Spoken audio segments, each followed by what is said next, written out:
noite, meus irmãos. A graça e a paz do nosso Senhor e Salvador Jesus Cristo. Agradeço a todos vocês mais uma vez por nos permitir entrar na sua casa através desse veículo de comunicação. Queridos, Deus é o nosso refúgio e fortaleza, socorro bem presente na hora da angústia. Por isso nós não temeremos. Fique firme, querido. Deus é bom. O tema da nossa mensagem nessa noite é uma fé completa ou incompleta. O texto que nós vamos trabalhar é Hebreus capítulo 11, verso 1, 4 e 12. Hebreus 11, versículo 1, 4 e 12. Vai procurando aí na sua Bíblia, no seu smartphone, o texto que nós vamos juntos refletir nesta noite. Mas antes disso, eu quero orar com você, pedindo a Deus que fale aos nossos corações. Senhor, nós mais uma vez nos encontramos diante da Tua presença, meu Pai. Nós queremos, ó Deus, em nome de Jesus, mais uma vez reconhecer a soberania, o poder do Senhor, a Sua santidade, meu Pai. Lhe pedir perdão também pelos nossos pecados, tenha misericórdia de nós.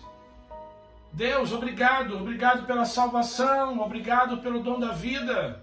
Obrigado, Deus, pela Tua presença, pelas bênçãos do Senhor, ó Pai, sobre nós.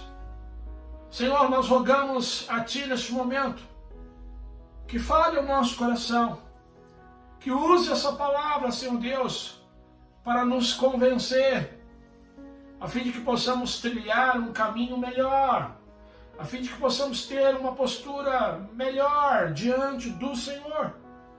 Convence também, Deus, aqueles que precisam ser convencidos do pecado, da justiça e do juízo. Fala conosco, Pai, em nome de Jesus, que nós oramos e agradecemos. Amém e graças a Deus. Queridos, o capítulo 11 do livro de Hebreus, ele se destaca na Bíblia como o grande capítulo da fé. Justamente porque traz no seu conteúdo homens e mulheres que foram vultos no passado, por conta da qualidade, da intensidade da fé deles. O entendimento da fé em Hebreus é de suma importância para a igreja de hoje, principalmente em tempos de pandemia e pós-pandemia. Porque a fé em Hebreus não significa aquilo que o apóstolo Paulo entende como fé. Fé para se comprometer com Cristo, porque eu creio que Cristo morreu no meu lugar para me salvar dos meus pecados. E muitos param por aí. Nós vamos ver que nessa noite essa fé é uma fé incompleta. Quando a fé é completa, eu não só creio que Jesus morreu no meu lugar para me salvar dos meus pecados, como eu também tenho fé na palavra de Deus. Eu creio na palavra de Deus escrita no passado, a palavra de Deus escrita para o futuro. Por isso eu avanço. Eu avanço no meu dia a dia, obedecendo, colocando em prática a palavra de Deus, apesar das minhas dificuldades. Essa é a fé descrita em Hebreus 11, a fé completa. Por isso a fé completa ela é demonstrada através de uma vida justa. Agora, como demonstramos uma vida justa que aponta para uma fé que é completa? Primeiro, quando nós temos uma fé que oferece o melhor para Deus. Hebreus capítulo 11, verso de número 4. Pela fé Abel ofereceu a Deus um sacrifício superior. Em outras traduções, mais excelente, mais adequado do que o sacrifício de Caim, seu irmão. Pela fé ele foi reconhecido como justo, Abel, quando Deus aprovou as suas ofertas. Embora esteja morto, por meio da fé, ainda fala. O autor de Hebreus, no capítulo 11, versículo de número 4, ele aponta para a fé de Abel. Mesmo que a instrução sobre sacrifícios ela não esteja revelada em Gênesis, eu acredito que Abel e Caim conheciam a instrução divina no que diz respeito aos sacrifícios. A palavra oferta no Antigo Testamento tem um significado de tributo, ou seja, um presente de alguém inferior para alguém que é superior. uma dádiva feita, uma dádiva entregue em homenagem para alguém. Ou seja, Caim e Abel sabiam que eram inferiores a Deus e que Deus, por ser superior, merecia o melhor deles. Merecia ser homenageado, por exemplo, através dos seus sacrifícios. Então, o que fez Abel? Gênesis 4:4. Abel, por sua vez, trouxe das partes gordas das primeiras crias do seu rebanho. Em outras traduções, das primícias do seu rebanho. O texto continua dizendo que o Senhor aceitou com agrado Abel e sua oferta. Quem conhece a história sabe que ao contrário fez Caim, que mesmo sabendo que Deus era superior e que por isso precisava ser homenageado, Gênesis 4:3 diz que Caim trouxe do fruto da terra uma oferta. Ou seja, Caim trouxe algum produto do campo, não as primícias produzidas pelas plantas, ou as primícias de todos os frutos do solo. Então, enquanto a oferta de Abel foi realizada de acordo com a instrução divina, em obediência, ofertando o seu melhor, as primícias do seu rebanho, a oferta de Caim revelou que ele simplesmente ofertou o que quis ofertar, levou o que quis levar, algum produto do campo, e não as primícias produzidas pelas plantas. Resultado, Gênesis capítulo 4, versículo 4 e 5. Agradou-se o Senhor de Abel e de sua oferta, ao passo que de Caim e de sua oferta não se agradou. Por isso, o autor, queridos, na carta de Hebreus, aqui no capítulo 11, no versículo 4, quando ele descreve Abel, ele quer mostrar o tipo de fé de Abel. Ou seja, o autor quer mostrar que quando nós temos uma fé autêntica em Deus, uma fé completa, independente das circunstâncias que nos cercam, nós obedecemos a Deus, ofertando o melhor das nossas vidas para Ele. É muito importante nós entendermos esse comportamento de oferecer o melhor para Deus enquanto cristãos. Porque isso evidencia de fato que nós estamos alcançando o alvo do nosso objetivo como pessoas que são salvas. Veja, eu não estou dizendo que nós somos salvos pelas obras, mesmo porque a Bíblia, desde o Antigo Testamento, nos ensina que nós somos salvos pela graça de Deus por meio da fé. Gênesis capítulo 15, Gálatas 3, Romanos 4, Efésios 2, 8 e 9. Todos esses textos tratam disso. Salvação pela graça, através da fé. Mas é importante entender que a obediência em oferecer o melhor para Deus caracteriza, marca aqueles que estão alcançando os seus objetivos como pessoas que são salvas por Cristo Jesus. O contrário também é verdade. Quando nós nos declaramos salvos por Cristo Jesus, mas não oferecemos nada para o Senhor, não servimos ao Senhor com os nossos dons e talentos, não glorificamos ao Senhor devolvendo os nossos dízimos a Ele em gratidão, ou ainda fazendo o básico, do jeito que nós achamos que é certo e não como a palavra nos orienta a fazer e a servir, a exemplo de Caim, que levou o que quis levar, que fez da maneira que achava que estava certo e não como a palavra instruía. Nós não estamos alcançando o nosso objetivo como pessoas que foram salvas quando nós estamos fazendo de qualquer jeito ou não estamos fazendo o melhor. Ou seja, quando não estamos ofertando o melhor, dando o melhor, nós estamos no erro. Nós estamos pecando porque nós não estamos oferecendo o nosso melhor. Por isso a nossa fé ainda não é uma fé completa, porque Deus não tem sido glorificado através da nossa vida com o nosso melhor. Tiago capítulo 1, versículo 17 diz que a fé, se não tiver obras por si só, está morta. Ou seja, quando a fé, presta atenção, quando a fé que salva, ela está presente na vida de um cristão, esse cristão tem obras.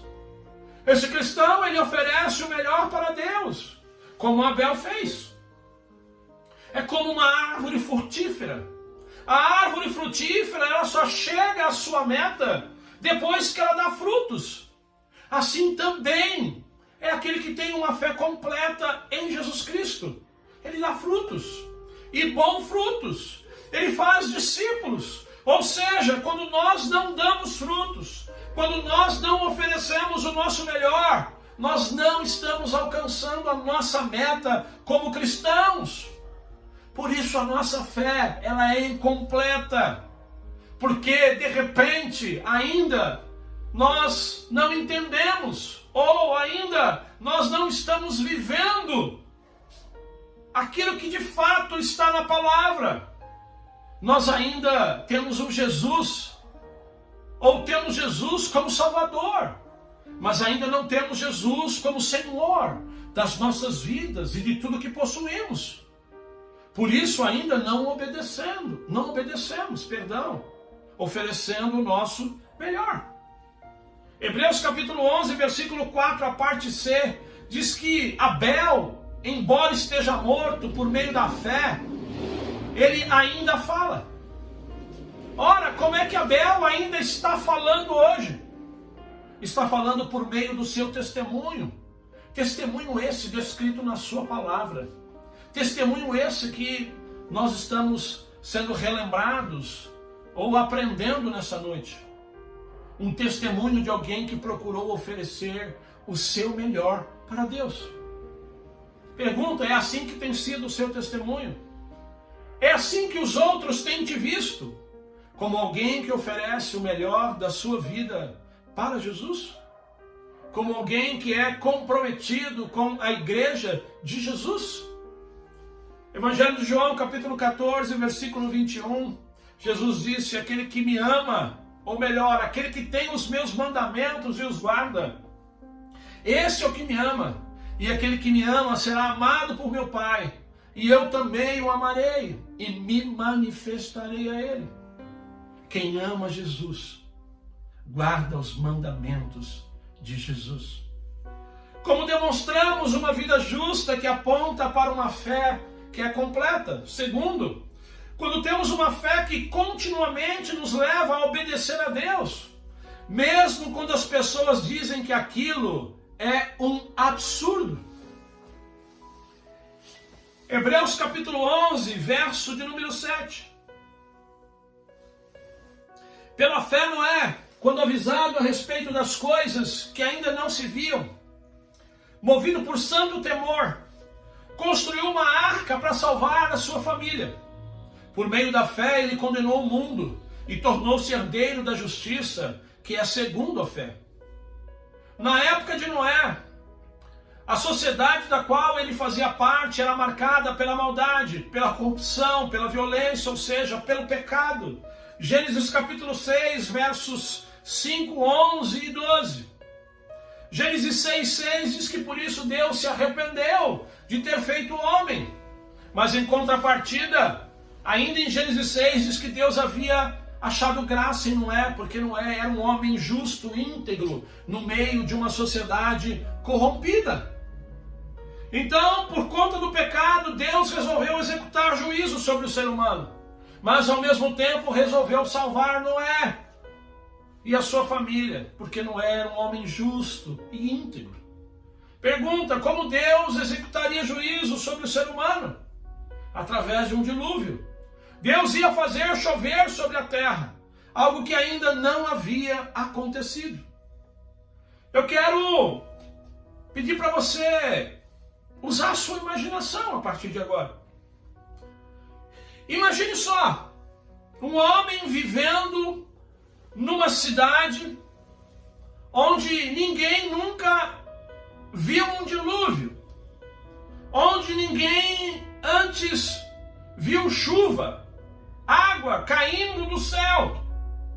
E aí de repente Deus diz para uma pessoa, olha, você vai construir uma arca em terra seca.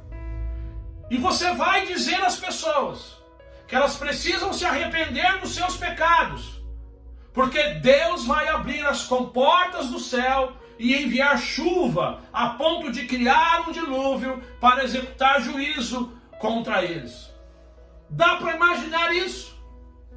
Você consegue imaginar essa situação? Noé viveu tudo isso. A construção da arca durou aproximadamente 100 anos, ou um pouco mais. Dá para imaginar quanta coisa Noé não ouviu por conta de ter obedecido a ordem de Deus de construir uma arca em terra seca, porque Deus iria mandar chuva a ponto de criar, de promover um dilúvio sobre a terra. Eu consigo imaginar algumas coisas que Noé deve ter ouvido. Para com isso, Noé. Chuva, dilúvio.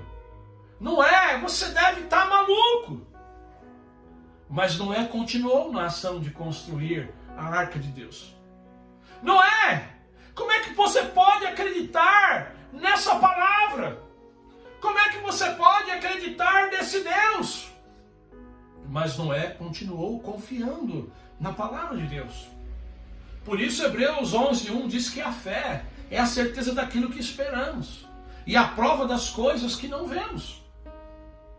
Mas voltemos a Hebreus 11:7. Hebreus 11:7 diz que pela fé Noé, quando foi avisado a respeito das coisas que ainda não se viam, dilúvio, chuva sobre a terra, movido por santo temor, temente a Deus, obediente a Deus, construiu uma arca para salvar a sua família. E assim, por meio da fé, ele condenou o mundo, isto é, ele advertiu as pessoas da sua época sobre o juízo iminente de Deus, mas elas não acreditaram. Mas o dilúvio veio. 2 Pedro capítulo 2, verso 5, Noé é chamado de pregador da justiça. Ou seja, quando nós temos uma vida justa, a nossa fé não só oferece o melhor das nossas vidas, como Abel fez, mas ela continua obediente a Deus, apesar da oposição, como Noé. Foram 100 anos em parceria com Deus, construindo a arca. 100 anos em parceria com Deus, debaixo de oposição. Isso é uma fé completa. Porque além de oferecer o seu melhor, continua obedecendo, mesmo debaixo de oposição. Sabe qual é o problema hoje? Tem muito crente que diz que tem fé em Deus. Ele começa bem, mas quando a oposição se levanta, quando os problemas surgem, eles param, eles desanimam, eles deixam de obedecer ao Senhor. Esse é o problema hoje. Quando uma fé completa, ela continua em obediência às ordens de Deus, apesar da oposição, apesar dos problemas. Quando uma fé é completa em Deus, ela continua mesmo diante do absurdo, mesmo diante da incredulidade das demais pessoas, mesmo diante do tempo em que nós vivemos. Quando a nossa fé é completa, mesmo diante de outras coisas que também ocupam o nosso tempo, como o trabalho, a família, o estudo, quando a nossa fé é completa, mesmo com todas essas responsabilidades, nós somos dedicados a Jesus. Agora não mais para construir uma arca, mas para fazer discípulos, como Ele nos ordenou, para andarmos juntos, como é o corpo, que é a igreja de Cristo. Ou seja, quando a nossa fé é completa, nós adoramos a Deus como Abel, nós andamos com Deus como Enoque, mas nós também trabalhamos para Deus como Noé. Você está entendendo o que Deus está falando para você? Quando nós temos uma fé completa, nós também vivemos na esperança sempre. Esperança principalmente de perdão dos nossos pecados, da justiça de Deus, trazendo salvação e vida eterna. E assim nós aguardamos as coisas invisíveis, a pátria celestial, o céu, como Noé fez. Pela fé Noé, quando avisado a respeito das coisas que ainda não se viam, movido por santo temor, construiu uma arca para salvar a sua família. Mas eu vou um pouquinho mais além. Quando você tem uma fé completa em Jesus, você vive sim a esperança da salvação, do perdão do pecado, da vida eterna, mas você também vive na esperança de que outras coisas boas aconteçam nessa vida. Como por exemplo, aquela porta de emprego. Você crê que Deus vai abrir, apesar dos altos índices de desemprego do nosso país.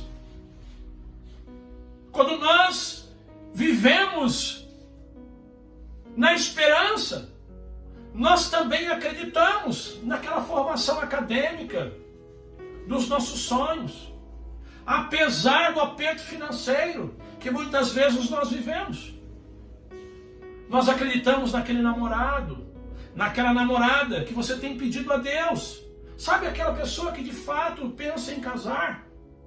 Quando a gente vive na esperança, você crê que essa pessoa ela vai aparecer, apesar do tempo em que vivemos. Quando nós vivemos na esperança, nós também acreditamos que aquela cura ela vai acontecer, apesar de outras pessoas e muitas vezes até do próprio profissional que cuida de você não acreditar. Ou seja, quando a fé é completa em Deus, você mantém a esperança apesar das circunstâncias. Como demonstramos uma vida justa que aponta para uma fé que é completa.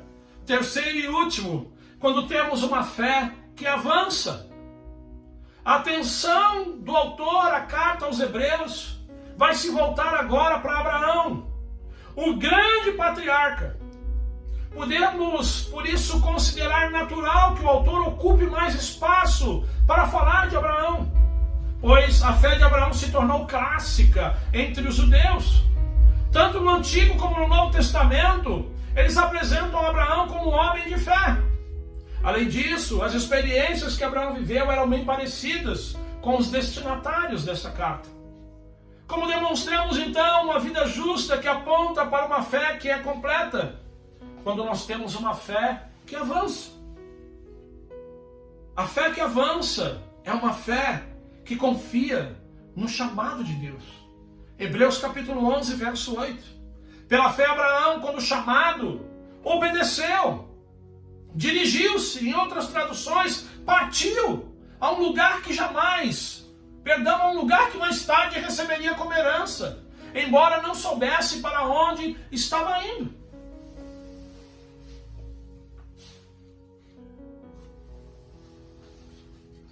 Gênesis capítulo 12 relata o momento em que Abraão foi chamado por Deus pela primeira vez. Hebreus 11:8 diz que após Abraão ter sido chamado, ele obedeceu. Ele dirigiu-se em direção ao chamado de Deus, deixando para trás sua terra, sua família, seus amigos, simplesmente porque ele confiou no chamado de Deus. Ou seja, Abraão se dirigiu ou partiu diante de um chamado de Deus, porque ele recebeu, ou melhor, não porque ele recebeu a descrição maravilhosa de Canaã, mas diante do chamado de Deus, Abraão partiu porque ele tinha fé na promessa de Deus, de que mais tarde ele receberia como herança um lugar esse ainda desconhecido por ele. Por isso a fé, quando ela é completa, ela avança, ou seja, ela se dispõe a deixar para trás pessoas e coisas que são importantes, simplesmente porque Deus está chamando. Então, quando a pessoa confia no chamado de Deus, ela se dirige, ela parte na direção do chamado do Senhor. Essa era a condição de alguns leitores dessa carta.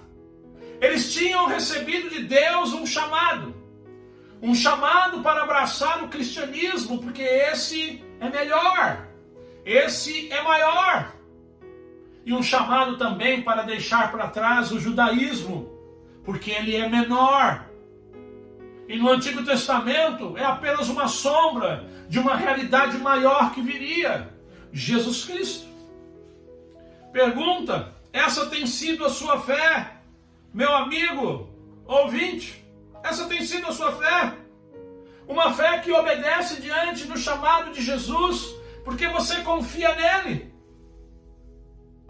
Lá no Evangelho de João, no capítulo 10, versículo 10, Jesus disse: olha, o ladrão, ele vem apenas para roubar, matar e destruir, mas eu vim para que tenham vida e a tenham plenamente. Quanta gente tem deixado de experimentar o perdão de Deus, a vida de Deus na sua vida, porque não tem avançado quando Jesus chama, porque não tem confiado no chamado de Jesus para a vida eterna. A fé que avança é também uma fé que persevera diante da sua peregrinação. Hebreus 11, 9 e 10. Pela fé peregrinou na terra prometida, como se estivesse em terra estranha. Viveu em tendas, bem como Isaac e Jacó, como herdeiros da mesma promessa. Pois ele, Abraão, esperava a cidade que tem alicerces, cujo arquiteto e edificador é Deus. Após o seu chamado, pelo restante da sua vida, apesar da promessa de uma terra e peregrinando por essa terra, o texto diz que Abraão viveu como se estivesse em terra estranha, como um visitante, sempre perseverando na sua peregrinação, ainda que não tomando posse da terra que lhe foi prometida. A perseverança na peregrinação de Abraão pode ser percebida na ocasião da sua morte. No momento em que Abraão morre, a única possessão de terra era o terreno onde estavam sepultados os ossos da sua esposa. Mas ele nunca deixou de perseverar na sua peregrinação rumo à terra que Deus havia lhe prometido. Ele nunca deixou de perseverar no seu chamado. A menção dos nomes de Isaac e Jacó aqui traz à mente dos leitores os longos anos durante os quais Abraão peregrinou. Apesar de se encontrar na terra da promessa, ele não estabeleceu um lar permanente. Porque, como diz Hebreus 11:10, pois ele esperava a cidade que tem alicerces, cujo arquiteto e edificador é Deus. Ou seja, a terra prometida e definitiva para Abraão era o céu. Essa era a condição dos leitores de Hebreus. Ou seja, assim como Abraão, eles tinham perseverado na sua peregrinação. Assim como Abraão tinha perseverado na sua peregrinação, eles também, como peregrinos e forasteiros, precisavam perseverar na fé em Jesus, rumo à cidade eterna. Irmãos, como crentes em Cristo Jesus, 1 Pedro capítulo 2, versículo 11, nós também somos chamados de peregrinos e estrangeiros nesse mundo. Ou seja, a nossa pátria, a nossa terra, também não é nesse mundo, mas está nos céus, onde nós aguardamos o nosso Senhor e Salvador, Jesus Cristo. Irmãos, nós estamos apenas peregrinando neste mundo. Querido, meu irmão, minha irmã, eu quero que você entenda. Quando a Bíblia diz que a nossa pátria está nos céus, a Bíblia não está sugerindo que vivamos uma vida alienada deste mundo. A Bíblia não está sugerindo que a gente viva uma vida irresponsável nesse mundo, não. O que a palavra de Deus quer, o que Deus quer, é que nós tenhamos equilíbrio. Equilíbrio enquanto estamos peregrinando por esse mundo. Sabe por que eu estou dizendo equilíbrio? Porque o que mais tem faltado na vida dos homens e mulheres de Deus, e muitos deles, é o equilíbrio. Muitos crentes hoje estão vivendo nesse mundo como se fossem viver eternamente nesse mundo. Fazem planos pensando apenas neste mundo. Gastam dinheiro apenas com as coisas deste mundo. se desgastam apenas para este mundo e assim se esquecem que devem caminhar em santidade, abstendo-se das coisas que nos atrapalham neste mundo, tendo equilíbrio. Ou seja, assim como Abraão se comprometeu no seu chamado de peregrinar rumo à terra prometida, nós precisamos entender que quando nós temos uma fé que é completa, essa fé persevera diante da sua peregrinação, valorizando o chamado de Deus para a sua vida, tendo equilíbrio. Evangelho de João, capítulo 15, verso 19, Jesus disse: se vocês pertencessem ao mundo, ele os amaria como se fossem dele. Todavia vocês não são do mundo, por isso o mundo vos odeia. Irmãos, quando nós temos uma fé que é completa, que persevera diante da sua peregrinação, assim como Abraão, nós caminhamos sim com o pé nesse mundo, que é um deserto, que é um tipo de vale, mas nós caminhamos também com o nosso coração, com a nossa mente no céu, valorizando assim também as coisas espirituais, o nosso chamado, o nosso compromisso com a igreja de Jesus. A fé que avança é uma fé que também tem certeza que as promessas de Deus vão se cumprir. Versículo de número 11, de Hebreus 11. Pela fé Abraão e também a própria Sara, apesar de estéril e avançada em idade, recebeu poder para gerar um filho, porque considerou fiel aquele que lhe havia feito a promessa. Verso 12. Assim, daquele homem já sem vitalidade, originaram-se descendentes tão numerosos como as estrelas do céu, e tão incontáveis como a areia da praia do mar. Aqueles que conhecem essa história podem estar dizendo: mas pastor, Sara riu quando recebeu a notícia da sua concepção.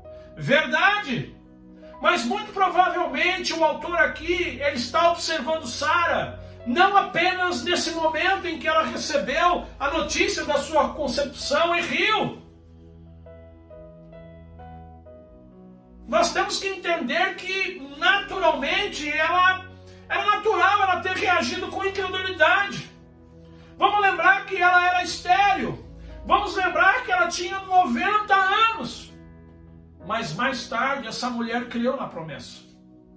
Depois de ter tido tempo para se ajustar a essa novidade e superar a sua desconfiança, ela creu.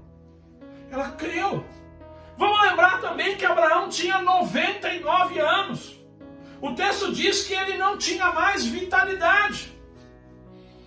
Mas como ambos creram na promessa de Deus, todos os obstáculos foram afastados. Todos os obstáculos foram vencidos. Então Sara deu a luz ao seu primogênito. Deu a luz a Isaac. O texto diz que a descendência de Abraão se tornou tão numerosa como as estrelas do céu e tão incontáveis como a areia da praia. Isso é uma figura de linguagem chamada hipérbole para mostrar o grande número de descendentes que Abraão teve. Essa é uma fé completa, uma fé que avança, que afasta os obstáculos, porque tem certeza que as promessas de Deus, elas vão se cumprir. A sua fé tem sido assim, uma fé completa, uma fé que afasta todos os obstáculos, porque você crê nas promessas de Deus. Eu quero concluir e aqui eu quero primeiro falar com você que ainda não assumiu um compromisso com Jesus. Você que ainda não se arrependeu dos seus pecados e não se voltou em fé para Jesus Cristo. Meu querido, minha querida, assim como na época de Noé, as pessoas consideravam Noé um maluco, porque ele avisou o povo que o juízo de Deus estava a caminho em forma de um dilúvio. Assim também acontece em nossos dias. Muitas pessoas nos consideram loucos porque nós pregamos a volta de Jesus Cristo. Mas eu digo a você que está me ouvindo nesse momento, você que ainda, repito, não se arrependeu dos seus pecados e não colocou a sua fé em Jesus Cristo, se arrependa dos seus pecados. Volte-se para Cristo em fé, porque o dilúvio veio e Cristo certamente virá também. Eu quero falar com você agora que é meu irmão, que é minha irmã em Cristo. Como tem sido a sua fé? A sua fé é uma fé completa? Ou é uma fé que você considera incompleta? Se a sua fé é uma fé incompleta, se você chegou a essa conclusão nessa noite, meu irmão, minha irmã, renove a sua lealdade com Jesus a partir de hoje. Se arrependa da sua falta de compromisso. Se arrependa da sua falta de equilíbrio na sua peregrinação nessa terra. Dê um basta a essa fé incompleta. Dê um basta a essa fé da boca para fora. A essa fé que fica apenas na teoria. A essa fé que não tem compromisso com a igreja de Jesus. A essa fé que infelizmente tem sido encontrada na vida de muitos. Deus me trouxe aqui hoje para apelar para você, para rogar, para suplicar você. Imita aquilo que é melhor. Imite aquilo que é o melhor e não aquilo que é o pior, aquilo que é meia boca. Olhe para esses homens e mulheres de Hebreus 11 e siga o exemplo deles. Apegue-se a Jesus. Não apenas como seu Salvador, mas também como Senhor da sua vida. Porque somente assim, meu irmão, somente assim, minha irmã, você terá a sua vida marcada por um testemunho de poder. Que Deus te abençoe. Que a graça do Deus Pai, o amor do Deus Filho e as doces consolações do Espírito Santo de Deus estejam com todos nós, desde agora e para todo sempre. Amém e graças a Deus.